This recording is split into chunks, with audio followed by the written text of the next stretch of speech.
Hey, si tu veux toi aussi évoluer dans ton épanouissement aussi bien sur le plan santé que émotionnel, que tu souhaites que ton hygiène de vie reflète tes valeurs écologiques et ressentir joie, fierté et apaisement d'enfin savoir comment prendre soin de toi de manière durable, mon offre de naturopathie et alimentation végétale est faite pour toi. Dans cet accompagnement, je te coach en santé naturelle pour faire un reset total sur ta santé, éliminer tes toxines, améliorer ta digestion, ton niveau d'énergie, tes problèmes de santé quels qu'ils soient et ton rapport à l'alimentation, afin de partir sur de bonnes bases pour commencer à végétaliser ton alimentation ou faire en sorte que ton régime végétal soit durable pour toi. Terminer l'inquiétude de ne plus savoir par où commencer et les doutes sur quel aliment est bon pour toi ou pour la planète. J'ai mis en place un appel découverte gratuit de 15 minutes réservable dans le lien que je te mets en description ou dans ma bio Instagram pour qu'on voit ensemble comment je peux t'aider et déterminer quelle formule de suivi sur mesure te conviendrait pour réaliser tes objectifs en fonction de tes problématiques et ton mode de vie. J'ai hâte d'en discuter avec toi et t'apporter toutes mes connaissances pour que tu puisses enfin vivre une vie saine, sereine et alignée. À très vite.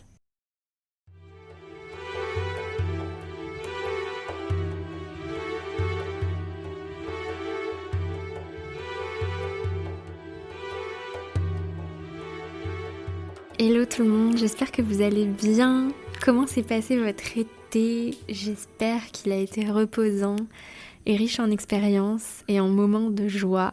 J'ai posté hier sur ma chaîne YouTube le vlog de mes vacances et sur comment je me suis reposée et comment j'ai déconnecté en supprimant Instagram pendant plus de 8 jours. J'ai vraiment déconnecté ce mois-ci, comme vous avez pu le constater. Je n'ai pas posté de podcast depuis un mois. Et j'avais envie de revenir aujourd'hui en cette fin d'été avec un épisode solo. Le dernier épisode solo que j'ai fait sur le podcast, il est sorti au début du mois de juillet et je vous parlais de mes récentes expériences spirituelles et de santé. Et si vous ne l'avez pas encore écouté, je vous invite à faire pause et à aller écouter cet épisode éventuellement avant celui-ci parce que c'est un petit peu... l'épisode d'aujourd'hui va un petit peu être la suite de mon cheminement de pensée. Donc c'est l'épisode 42 ou 43, breathwork et acupuncture. J'avais envie du coup de aujourd'hui faire un espèce de rattrapage de toutes mes expériences vécues cet été concernant la santé mentale et le développement personnel. Dans le dernier épisode solo, du coup, je vous parlais de mon expérience notamment de breathwork avec Chloé Bloom. Et en résumé, ce qu'il en était ressorti, c'est que je pouvais essayer de m'autoriser à déverrouiller la joie, plus de joie dans ma vie. Et j'ai mis en place un certain nombre de choses. Cet été, du coup, je suis retournée faire une deuxième session de breathwork avec Chloé Bloom et Chris, son copain. Et je vais vous raconter ça du coup aujourd'hui. J'ai aussi fait un atelier de Merkaba activation. Je vais vous expliquer après aussi ce que c'est. Mais j'ai aussi en fait eu des expériences spirituelles sous la forme de choses totalement communes. Comme notamment simplement de se reposer et couper les réseaux cet été. Et du coup, en fait, ce matin, en préparant l'épisode, j'ai relu mon journal pour me souvenir de tout ce que je voulais dire aujourd'hui. Et j'ai eu l'idée de tout simplement vous lire des passages de mon journal, jour par jour, et vous expliquer de temps en temps un petit peu plus en détail certaines expériences. Mais je trouve que c'est plutôt cool. Comme ça, vous avez aussi une idée de ce qu'on peut écrire quand on fait du journaling. Et comment en fait je mets en place ma routine de manifestation et de libération émotionnelle. J'espère que ce format sera intéressant et fluide et qu'il vous plaira. 4 juillet. J'ai été à l'Ecstatic Dance hier. Je me suis levée avec l'envie de faire la fête. J'ai rejoint cette nouvelle copine. J'avais aussi un copain sur place. C'est un copain avec qui j'ai l'habitude de danser aux événements. Je le voyais avec d'autres filles danser et j'étais un peu jalouse. Il m'a dit que c'était très bien que je ressente ça. J'avais aussi envie de danser avec d'autres garçons, mais j'étais trop timide et il finissait soit par danser avec ma copine, soit il partait tout de suite après avoir commencé à danser avec moi. Ça m'a fait me sentir mal et j'ai été trigger sur ma blessure du rejet. J'ai vraiment l'impression que ces événements d'Ecstatic Dance, c'est un peu une vie accélérée où tu vas pouvoir expérimenter ton rapport aux autres, tes désirs et tes rejets, ta peur d'être rejeté, et tu vas expérimenter tout ça en fait en l'espace de 1h30, 2 heures de danse au milieu de la foule. Et ça m'a mis mal et à la fin j'avais plus du tout envie de faire la fête et ça m'a rappelé en fait comment j'étais quand j'allais en boîte il y a des années et que ma cible masculine était partie avec une autre fille et n'était pas rentrée avec moi. Je dois avoir encore du travail à faire sur cette blessure du rejet. Depuis, j'ai peur d'aller aux événements de danse seule. J'ai peur du rejet.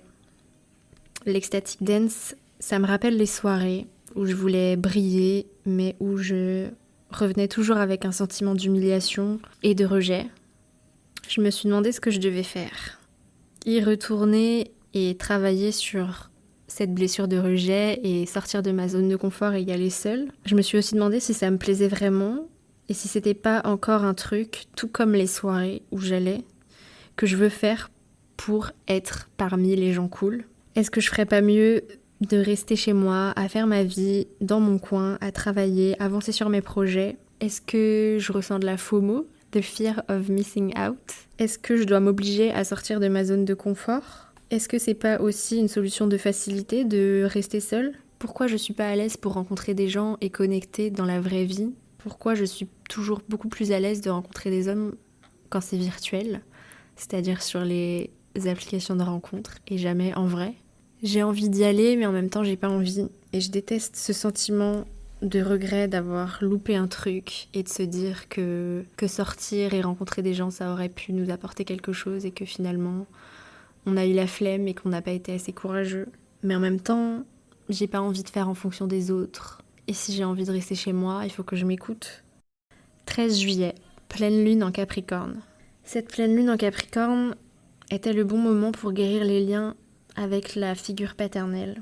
Je me sentais prête à lui écrire et finalement je n'ai pas réussi au dernier moment. En fait, ces derniers temps, je me sens très connectée à ma figure paternelle et à son énergie. J'ai l'impression de faire des choix de vie qui lui ressemblent, que ce soit au niveau des voyages, de la créativité ou du rapport aux autres.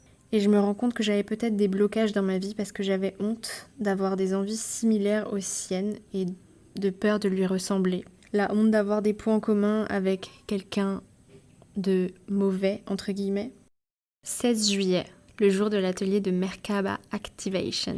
La Merkaba Activation, c'est le fait d'activer son aura, son auréole autour de la tête, à l'image des saints dans toutes les iconographies universelles. Ça part du principe que nous n'avons pas 7 chakras, mais 12, et qu'on peut se connecter aux chakras supérieurs qui sont connectés à l'univers au-dessus de notre tête, par le biais de 4 colonnes de lumière qui partent du chakra pinéal, donc la glande pinéale est le 6e chakra, le chakra qu'on a entre les deux yeux. Ces faisceaux de lumière qui partent de la glande pinéale qui permettent de voir à 360 degrés et d'avoir une intuition et une aura ultra active. La journée a été longue, on s'est rejoint à 11h et on est sorti à 18h et on a fait beaucoup de théories et d'histoires sur l'Atlantide, sur les divinités antiques et mythiques, sur l'ascension en 5D qu'on est en train de vivre en ce moment sur Terre. Beaucoup de théories aussi sur l'ADN qui change, l'histoire de l'humain et l'histoire spirituelle de l'humain. Et à la fin de la journée, Moon, un Libanais qui vit à Bali depuis 40 ans, nous a expliqué une technique de méditation pour activer notre aura.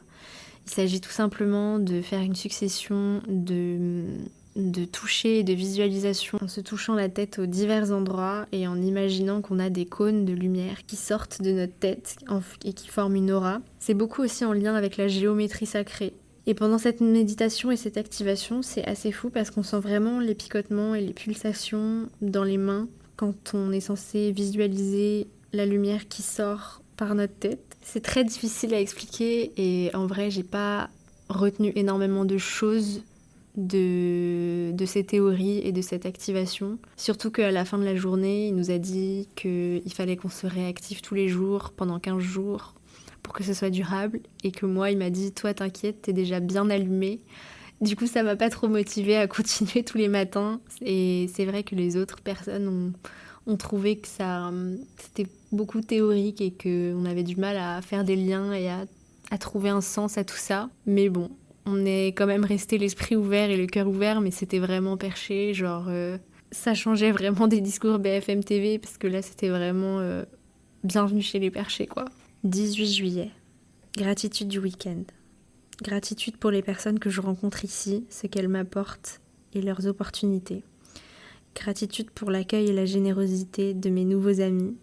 Gratitude pour mon appart que je suis trop contente de retrouver.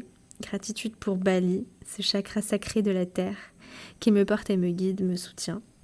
Merci à l'esprit de Bali. Intention de la semaine, vivre intensément, avancer sur mes offres de naturopathie, bouger mon corps et danser. J'ai rêvé d'un village où tout le monde se confinait dans une même maison en prévision d'une invasion ou d'une catastrophe naturelle. Ça m'a fait penser au futur, quand on devra probablement tous aller dans des bunkers pour se protéger de catastrophes naturelles, et qu'il n'y aura pas assez de place pour tout le monde. 20 juillet. La dune du Pilat est réduite en cendres. J'ai vécu l'un des moments les plus magiques de mon existence sur cette dune. Un moment d'amour, de vie et d'aventure dont je me souviendrai encore sur mon lit de mort. Cet endroit où nous avions fait l'amour sous les pins a brûlé. Comme pour l'incendie de Notre-Dame de Paris, ça me fait l'effet d'un sombre présage. J'en ai des palpitations. Ça renforce ma rage de vaincre et ça renforce mon envie de me battre pour l'écologie et pour l'alimentation végétale. 21 juillet. Brûler la peur. Hier soir, j'ai fait mon deuxième breathwork avec Chloé Bloom. J'y suis allée sans objectif, ni particulièrement dans une énergie de femme sauvage, mais quand Chloé m'a vue et qu'elle a commencé à nettoyer mon aura devant tout le monde, elle a dit « Waouh, femme sauvage ». Je n'avais pas forcément entendu et compris ça sur le moment, donc ça ne m'a pas influencée pendant le breathwork. Au début de la méditation, j'ai essayé d'activer ma Merkaba avec la méditation que Moon nous avait enseignée pendant l'atelier Merkaba. Ensuite, j'ai commencé à me voir danser, habillée en Esmeralda, entourée de flammes. Je me revoyais aussi enfant et ado, dans tous les lits et toutes les chambres que j'ai eues au cours de mes maints déménagements pendant mon enfance. Je me revoyais dans le miroir à danser dans mes cours de danse. Je me remémorais tous les moments où, enfant et ado, je m'imaginais des situations avec des garçons. Je fantasmais et je me suis aussi remémoré toutes les fois où ces désirs ont été réprimés et déçus au cours de ma vie, où je n'ai pas osé m'exprimer pleinement, ces moments de honte. Mais maintenant c'est terminé, j'assume cette femme sauvage et je n'ai plus peur de provoquer. Entre le premier breathwork où Chloé m'avait dit qu'il fallait que je déverrouille ma joie et où j'avais l'air triste, j'ai passé beaucoup de temps à activer cette joie à travers la danse et à travers mes relations aux autres et aux hommes. Et Chloé n'avait pas du tout conscience de tout ce que j'avais fait et elle a perçu que mon énergie avait changé sans qu'elle ne sache du tout qu'effectivement j'avais fait beaucoup de choses qui avaient fait changer mon énergie à ce niveau-là. Et c'était assez incroyable. Si vous avez l'occasion d'aller faire un breathwork, que ce soit en France, à Bali ou au Mexique avec Chloé, n'hésitez vraiment pas, ça vaut vraiment le coup. Et d'ailleurs, fun fact, à ce breathwork, il y avait Alo Alaya juste à côté de moi. C'était assez ouf de la rencontrer dans ce contexte, alors qu'à la base, c'est pas vraiment son truc, ces trucs-là. 24 juillet. Comment je me sens aujourd'hui ? J'ai eu une petite déception amoureuse. J'ai fait des suppositions et j'ai fait les frais de l'hypocrisie masculine. D'un autre côté, je peux être fière de moi parce que j'ai su communiquer, oser et poser mes limites. Tout est parfait, quelque chose de meilleur arrive. Et rester seule pour les vacances me convient aussi. Aujourd'hui, je vais aller au yoga, faire mes courses pour la semaine, aller me balader, peindre et manger face aux rizières. Merci à la vie et merci à moi de me créer cette vie. Merci à mon pouvoir de manifestation qui fait aussi rapidement le tri avec ce qui n'est pas aligné avec mon énergie. 26 juillet. J'ai encore rêvé de réunions de famille. Depuis que je fais du journaling et que je note mes rêves, je me rends compte que quasiment tous mes rêves, ce sont des réunions de famille. Et des moments où on est en famille mais où on galère à rentrer à la maison. Dans ce rêve, on était chez ma grand-mère et je mangeais du cordon bleu. Et je me rendais compte qu'il y avait du jambon dedans et j'étais dégoûtée. 29 juillet, nouvelle lune en Lion. Je manifeste mes rêves et mes désirs. J'ai confiance en moi et en mes réussites. Tirage de tarot, je sors la carte de l'épuisement. Cette carte du Osho-zen Tarot invite à sortir des normes et des structures pour vivre spontanément. Arrêter de s'épuiser et de se mettre la pression. Vivre est plus important. Pourquoi je rêve de situations familiales où tout le monde est en galère? J'ai tiré la carte du 5 de denier, qui est une carte qui parle de besoin de groupe et un besoin de soutien, une peur de l'abandon et un besoin de partager. Ce jour-là, j'ai posé l'intention de plus partager, de plus faire de bonnes actions, de plus m'ouvrir aux autres. 2 août. J'ai de la gratitude pour les retours positifs comme les remarques constructives que je reçois depuis le lancement de mes offres. Merci pour ces échanges qui vont me permettre de m'ajuster dans mon discours et dans ma posture. Je suis sur le bon chemin et j'attire à moi l'abondance. 3 août. Je me réveille au paradis, dans un palais en bambou.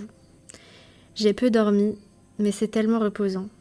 J'ai envie de rester ici jusqu'à ce que je sois reposée et déconnectée, pour ensuite aller vadrouiller. Au restaurant de l'hôtel, il y a une petite fille trop jolie au petit déjeuner. On dirait boucle d'or. Elle me sourit, c'est vraiment un ange. Aujourd'hui, je vais supprimer Instagram. Je vais me reposer et vivre l'instant présent. Je n'ai plus mal au dos, pourvu que ça dure. Ma nouvelle passion, la peinture à l'eau. Ma mère m'a dit que mon père et mon arrière-grand-mère peignaient. Peut-être que grâce à la peinture, je me reconnecte à eux et à leur côté lumineux. La subtilité des déblocages de l'inconscient. C'est qu'on se met à faire des choses. On n'a pas conscience tout de suite que c'est lié au travail de déblocage de l'inconscient. On débloque des choses sans s'en rendre compte. Et puis on oublie. On croit que rien ne se passe. Et finalement, on se met à faire de nouvelles choses, comme si ça sortait de nulle part. En réalité, rien n'est dû au hasard. Je me suis mise à faire de la peinture à l'eau, sans vraiment savoir pourquoi. Et en fait, je me rends compte, au bout d'1 mois à pratiquer, que c'est ce que faisait mon père, c'est ce que faisait mon arrière-grand-mère. Et j'ai posé cette intention de me reconnecter avec mes ancêtres et à leur lumière. On pense, on désire, on attire, on vit, on réalise. Parfois, le chemin spirituel, c'est quelque chose de subtil. On se rend pas forcément compte qu'on a débloqué des trucs, et puis on met en place des actions sans s'en rendre compte, qui font que on se reconnecte à des choses qui font partie du monde subtil. J'ai parlé avec 2 Indonésiens et ils m'ont tous les 2 dit la même chose à 2 heures différentes. Ils m'ont dit qu'ils sont de caste inférieure, plus basse que le sable, qu'ils sont pauvres et qu'ils sont considérés comme moches du fait de leur bronzage. Et que du coup, ils n'ont pas de femme. Le plus jeune avait eu une copine, mais sa famille, à la fille, les a fait rompre parce qu'il était pauvre et moche. Du coup, ils se retrouvent dans des situations de misère affective et sexuelle. Ils disent qu'ils acceptent ce système de caste, que c'est comme ça et qu'il n'y a pas de conflit, qu'il y a du respect pour ces traditions. Je me disais que c'était vraiment du conditionnement, mais moi, je ne peux pas juger leur système. Le soir, au restaurant de l'hôtel, j'ai commencé à parler à un vieil Écossais qui a fini par me parler de Merkaba. Totalement improbable. Il avait un collier de géométrie sacrée aussi, tout comme Moon, la personne qui nous a fait l'atelier de Merkaba. Il m'a déblatéré un discours à peu près incompréhensible, complètement perché. Mais ce que j'ai retenu, c'est qu'à la fin, il m'a dit que je faisais partie de la génération indigo et que je n'avais rien d'autre à faire que d'amener la lumière et tenir l'espace pour le changement sur Terre. Aujourd'hui, je me suis filmée pour le vlog et j'ai vu mon cul et mes cuisses sous un mauvais angle. Beaucoup de cellulite, pas du tout ferme. J'ai mangé des frites hier soir et sans m'en rendre compte, après avoir vu cette vidéo, je culpabilise et j'ai voulu me punir en ne mangeant pas ce soir. Je me suis persuadée que je n'avais pas faim et qu'un petit jeûne intermittent me ferait du bien. J'ai fini par me rendre compte que c'était bête et complètement malsain et que j'avais encore des réflexes de restriction cognitive. Quand je me suis rendu compte de ça, je me suis aussi rendu compte que j'avais faim et j'ai été manger au restaurant. 4 août. Slow life. Je me réveille au lever du soleil. Je me sens enfin reposée. J'ai les idées plus claires. Je suis dans le pardon et l'acceptation. Je suis soutenue par la terre, la mer, la lune et le ciel. Je vais me baigner et je flotte sur le dos, soutenue par la terre, la mer, la lune au-dessus de moi, le ciel et le soleil. Je vais voir les poissons avec mon masque et mon tuba. Les coraux sont absolument magnifiques, j'ai l'impression d'être dans La Petite Sirène. J'ai l'impression de flotter en harmonie totale avec la terre, la mer, le soleil, la lune, la faune, la flore. Un volcan à droite, un volcan à gauche. Et d'être vraiment soutenue par tous les éléments qui m'entourent. Je pense que cette expérience-là, alors que c'est complètement anodin, juste en allant me baigner, j'ai vraiment connecté avec ma spiritualité. Le fait d'être conscient des éléments autour de soi, la beauté de la nature, c'est ça la spiritualité. Je passe mon temps dans mon hamac. J'ai été attirée par l'odeur du café, j'en ai bu une tasse avec du sucre, c'était super bon. Je ne bois jamais de café, ni jamais je mets de sucre dans mes boissons. Avoir supprimé Instagram de mon téléphone, c'est la forme de yoga la plus avancée que j'ai pu faire. Je me suis rendu compte de ça hier.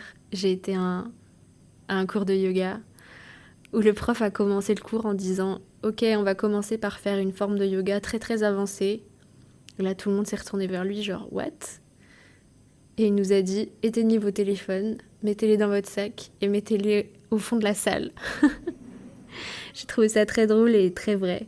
Parce que le yoga avancé, c'est pas du tout de faire des poses de ouf, savoir faire des handstands.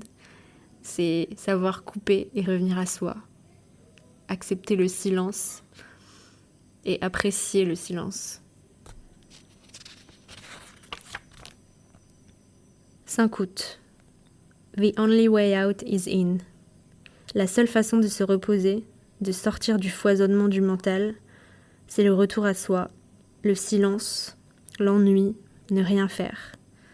Plus aucune sollicitation extérieure, plus aucune injonction à aller faire ou voir des choses, aucune obligation, aucun projet ni programme, juste respirer, être présent, se laisser flotter, se laisser bercer, se laisser caresser par les éléments de la nature, prendre le temps de ne plus compter le temps, de ne plus faire les choses pour les autres.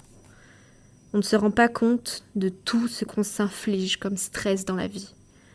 Moi encore ça va, je suis déjà dans un cadre de fou, je suis ultra privilégiée, j'habite à Bali.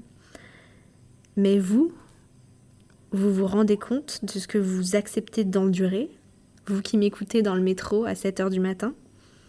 Ce niveau de stress permanent, même moi avec la vie de rêve que j'ai, j'arrive à me mettre une pression de malade et à avoir les surrénales complètement HS, des nœuds dans l'intégralité du corps.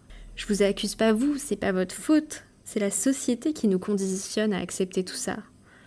Mais on a le pouvoir de changer la société à travers nos modes de vie.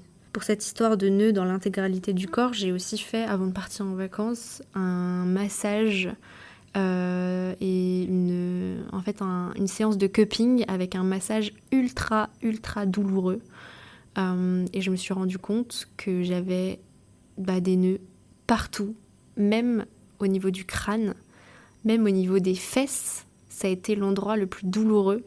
Et même au niveau de l'aine, on se rend pas compte en fait. Genre, j'ai reçu du coup ce masseur qui m'a été recommandé par plusieurs amis. Dès qu'il est arrivé, alors que j'étais en sweat, il a appuyé avec son doigt à un endroit de mon buste où ça m'a fait super mal et où il m'a dit « Ah, bloc !»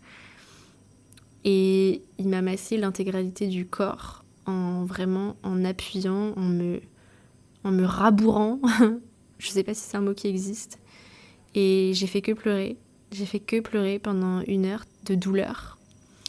Et en fait, il massait un endroit, ça faisait super mal. Ensuite, il mettait les cups pendant 5 minutes. J'avais des marques rondes sur tout le corps. Et ensuite, il enlevait les cups, il remassait et là, j'avais plus mal. C'était un truc de fou. Après cette session, j'ai été crevée et j'ai dormi toute la journée. J'avais tellement mal et j'avais tellement de nœuds partout qu'il m'a demandé si on se faisait masser en France parce qu'il avait l'impression que j'avais jamais été manipulée et que jamais personne n'avait enlevé mes nœuds. 6 août. Petit tirage de tarot concernant mon lancement qui n'a pas fait autant de ventes que je l'espérais. J'ai tiré la carte du 7 de denier. Sur cette carte, on voit un paysan qui contemple son champ avec inquiétude.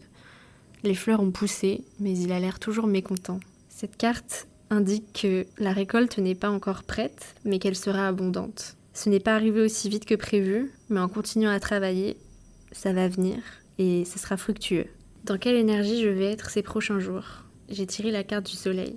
Cette carte, c'est le contraire de la carte de l'épuisement que j'avais tirée la semaine d'avant. J'étais dans le côté négatif de la carte et maintenant j'ai incarné ses côtés positifs, c'est-à-dire une énergie masculine certes, mais une énergie masculine sacrée, de repos et de protection. 9 août. Merci de m'envoyer des signes d'espoir, des signes que je suis capable de manifester des choses. Je me réveille sur une île paradisiaque, je marche sur la plage et je m'y pose face à un arc-en-ciel. J'arrive à m'ouvrir et à aller au-delà des apparences, à profiter du moment, à explorer. Je me sens reposée mentalement. Du coup, j'ai les idées plus claires et j'ai plein d'inspiration pour ma stratégie de communication. Je suis contente de rentrer dans quelques jours pour m'y remettre. 11 août. Deuxième nuit de 11 heures d'affilée. Sensation de repos incroyable. Plus de mal au dos. 13 août. Pleine lune en Verseau. Qu'ai-je appris au cours du dernier cycle? Que suis-je invitée à me délester? J'ai tiré la carte numéro 2 de la série Nuages du Oshozen Tarot, qui correspond en fait aux 2 d'épée. Dans le Oshozen Tarot, c'est la carte de la schizophrénie, qui invite à mettre fin au dilemme par le choix du cœur. Et le 2 d'épée dans le tarot parle aussi de choix à faire, de dualité, de suivre son intuition. Quel est le choix que je dois faire? J'ai tiré la carte du partage, qui correspond à la reine de bâton dans le tarot classique. C'est une carte qui parle de se délester de l'avarice, de partager l'amour et la joie.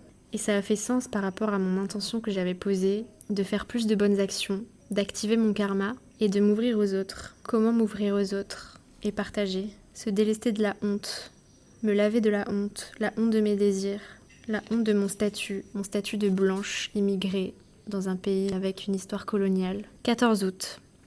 Je suis rentrée chez moi et là je viens de réaliser que j'ai passé des vacances incroyables, des vacances riches où j'ai ressenti plutôt que j'ai fait.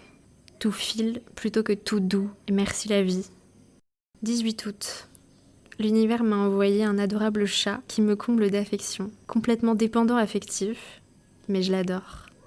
Je prends soin de lui et j'espère qu'il prendra soin de moi aussi. J'ai encore fait un tirage de tarot pour savoir quel était le message à travers l'arrivée de ce chat.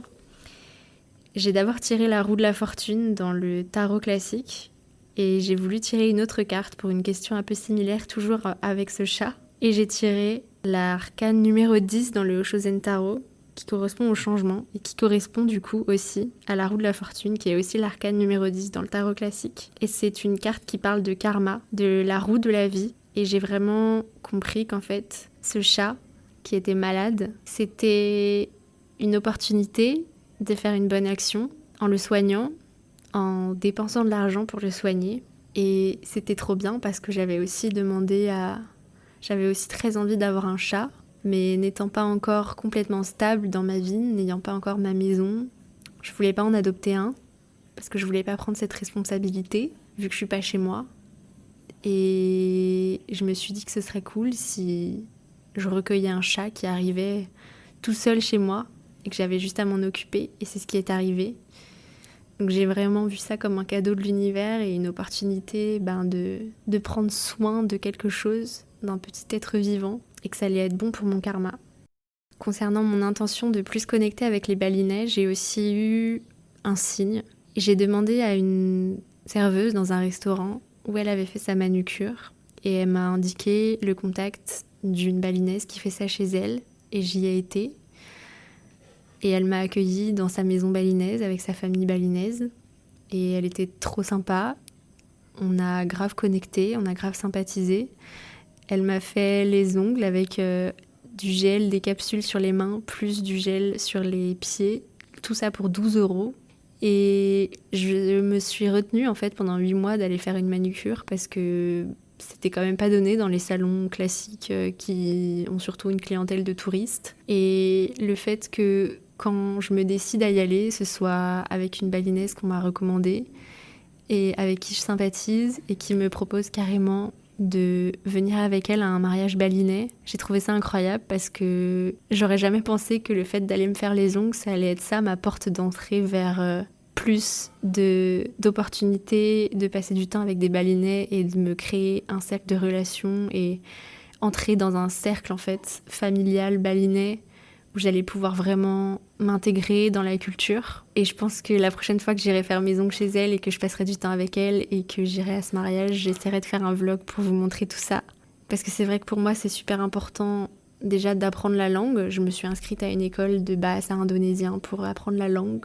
Et je trouve ça aussi super important de connecter avec les locaux, de m'intégrer. Parce qu'il y a plein d'expats qui arrivent pas trop et qui n'ont pas forcément envie et qui trouvent que les locaux sont pas forcément des gens intéressants à fréquenter. Et je trouve ça super dommage parce que on n'est pas des expats, on est des immigrés. Je pense que c'est hyper important de s'intégrer et d'apprécier les locaux et de se faire apprécier pour une vie durable à l'étranger. Voilà, c'est tout ce que je voulais vous dire pour aujourd'hui. J'espère que c'était pas trop décousu et que vous avez trouvé ça inspirant, intéressant, peut-être apaisant aussi. Je sais pas. Je vais vous laisser ici. N'hésitez pas à m'envoyer un message pour me dire ce que vous en avez pensé et si si ça vous a donné envie de faire du journaling et si vous avez envie que je recommence à faire ce type de format où je vous lis des passages de mon journal en podcast solo. Je pense que ça peut être pas mal. Voilà, on se rejoint évidemment tous les jours sur Instagram, sur YouTube et je vous dis à dans 2 semaines avec des épisodes d'interview qui vont concerner l'alimentation végétale et aussi l'astrologie pour les prochaines semaines. Voilà, je vous en dis pas plus, je vous fais des gros bisous et je vous dis à bientôt. Prenez soin de vous. Hey! Si tu veux toi aussi évoluer dans ton épanouissement aussi bien sur le plan santé que émotionnel, que tu souhaites que ton hygiène de vie reflète tes valeurs écologiques et ressentir joie, fierté et apaisement d'enfin savoir comment prendre soin de toi de manière durable, mon offre de naturopathie et alimentation végétale est faite pour toi. Dans cet accompagnement, je te coach en santé naturelle pour faire un reset total sur ta santé, éliminer tes toxines, améliorer ta digestion, ton niveau d'énergie, tes problèmes de santé quels qu'ils soient et ton rapport à l'alimentation, afin de partir sur de bonnes bases pour commencer à végétaliser ton alimentation ou faire en sorte que ton régime végétal soit durable pour toi. Terminer l'inquiétude de ne plus savoir par où commencer et les doutes sur quel aliment est bon pour toi ou pour la planète. J'ai mis en place un appel découverte gratuit de 15 minutes réservable dans le lien que je te mets en description ou dans ma bio Instagram pour qu'on voit ensemble comment je peux t'aider et déterminer quelle formule de suivi sur mesure te conviendrait pour réaliser tes objectifs en fonction de tes problématiques et ton mode de vie. J'ai hâte d'en discuter avec toi et t'apporter toutes mes connaissances pour que tu puisses enfin vivre une vie saine, sereine et alignée. À très vite.